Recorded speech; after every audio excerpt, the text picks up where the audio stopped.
आज हम आपके लिए लाए हैं खोवा और ड्राई फ्रूट्स का पाक। बहुत सिंपल तरीका मैं आपको बताऊंगी कैसे बनाना है। और अभी तो नवरात्रि चल रही है, तो मैं नवरात्रि स्पेशल के लिए बना रही हूँ। आप किसी भी व्रत में बना के खा सकते हैं, तो इसके लिए आपको वीडियो को पूरा देखना पड़ेगा। तो आपका स्वागत है आपकी किचन में। आपकी किचन को सब्सक्राइब करिएगा, वीडियो को लाइक करना, ज्यादा से ज्यादा शेयर करना।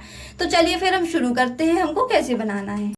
तो मैं आपको बताती हूँ यहाँ पे मैंने ड्राई फ्रूट्स क्या क्या लिए हैं। तो यहाँ पे मैंने 4 हरी इलायची ली है, और यहाँ पे मैंने खरबूजा के बीज लिए हैं, और क्या बोलते हैं बादाम लिए हैं, चिरौंजी ली है, किशमिश ली है, और मखाने लिए हैं। तो क्या करना है, हमको बादाम को और मखाने को छोटे छोटे मतलब बीच में से 2 टुकड़े कर लेते हैं। और यहाँ पे मैंने खोवा लिया है, इसको मावा भी बोलते हैं बहुत से लोग। तो यहाँ पे मैंने 300 ग्राम खोवा लिया है, यानी मावा लिया है। और जितना हमने मावा लिया है ना, उससे आधा कम हमको शुगर यानी शक्कर लेना है।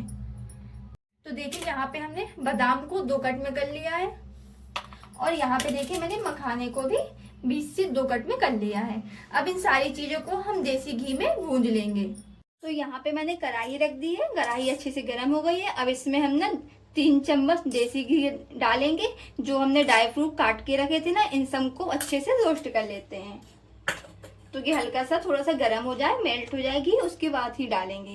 तो घी अच्छे से गर्म हो चुका है। अब इसमें हम सबसे पहले बादाम डालते हैं। बादाम को भून लेते हैं। आपको ज्यादा नहीं भूनना है, हल्का सा ब्राउन हो जाए ना तो निकाल लेना है। तो देखिए बादाम अच्छे से भून गए हैं, रोस्ट हो गए हैं यानी। अब इनको हम निकाल लेते हैं एक प्लेट में।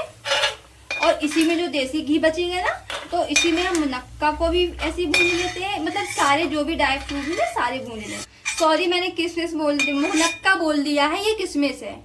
अब इसके बाद इसमें हम मखाने डालते हैं इसी घी में। तो देखिए हमने मखाने को भी डाल लिए हैं, अच्छे से भून गए हैं। इनको भी हम निकाल लेते हैं। इसमें थोड़ा सा 1 चम्मच घी और डाल देते हैं, क्योंकि मैंने मखाने और बादाम को फ्राई किया ना, मतलब भूंजा है, तो घी खत्म हो गया था। तो इसी के साथ में हम किशमिश को और चिरौंजी को साथ में ही डाल देते हैं, और खरबूजा के बीज को ही साथ में ही डाल देंगे। ओनली सिर्फ आपको इलायची बस नहीं डाल देंगे, और बाकी सारी चीज एक साथ ही डालेंगे। देखिए अब हम गैस को बंद कर देंगे, क्योंकि ये चटकने लगे हैं। इनको डालने के बाद ना ओनली 30 सेकंड ही रखना है, फिर हम गैस को बंद कर देंगे। देखिए ये भी अच्छे से भून गए हैं। अब इन सबको भी उसी में निकाल लेते हैं। तो हमने सारे ड्राई फ्रूट भूंज कर निकाल लिए हैं। अब इसी कढ़ाई में ना हम सबसे पहले शक्कर को डालते हैं, यानी शुगर को डालेंगे, मैंने आपको बताया था। और इसी कटोरी से थोड़ा सा बिल्कुल पानी, आधे कप भी से भी कम पानी है, इसमें पानी डाल देंगे और इसको अच्छे से चला देंगे।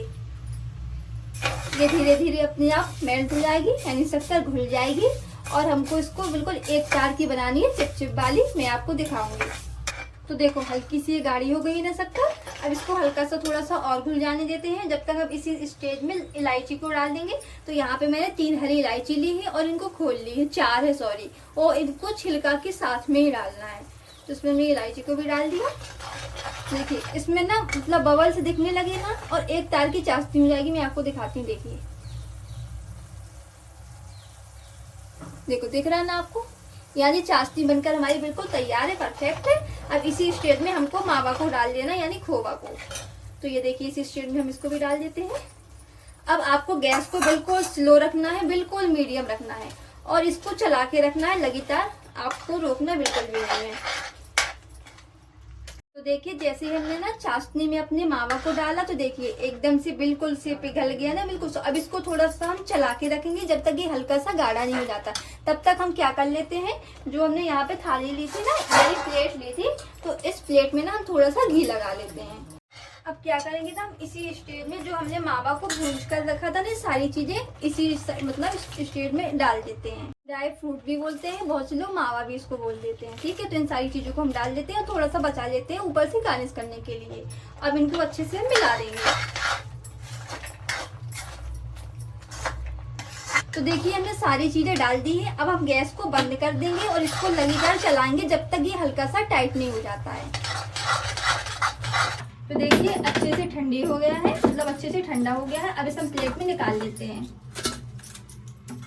इसको पूरा निकाल के फिर हम फैलाएंगे। तो देखिए हमने अच्छे से डाल के, और आपको कुछ नहीं करना, सिर्फ ऐसे डब डब प्लेट को करना है, अपने आप से सेट हो जाएगी। जो मैंने थोड़े से ड्राई फ्रूट बचा कर रख दिए थे ना, अब इनके ऊपर हम डाल देते हैं। मतलब डेकोरेशन भी हो जाएगा और टेस्ट तो अच्छा आएगा ही।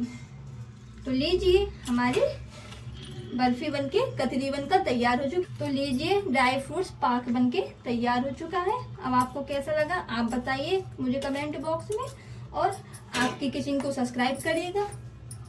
अब इसको हम रख देते हैं जब तक ये बिल्कुल से सेट नहीं हो जाती है। तो लीजिए हमारा पाक बनके तैयार हो चुका है। 2 घंटे लगे इसको बिल्कुल, और बिल्कुल अच्छे से सेट हो गया। देखिए कितने अच्छे से। अब इसको हम कट कर लेते हैं। देखिए कितने आराम से कट हो रहा है। तो देखिए हमने कितने अच्छे से कट कर लिया है। तो लीजिए देखिए हमने अच्छे से निकाल ली है। देखिए मैं आपको हाथ में लेके दिखाती हूँ। देखिए कितनी अच्छी बनी है। तो आपकी किचन को सब्सक्राइब करिएगा, वीडियो को लाइक करना, ज्यादा से ज्यादा शेयर करना। हम आपसे मिलते हैं नेक्स्ट रेसिपी में।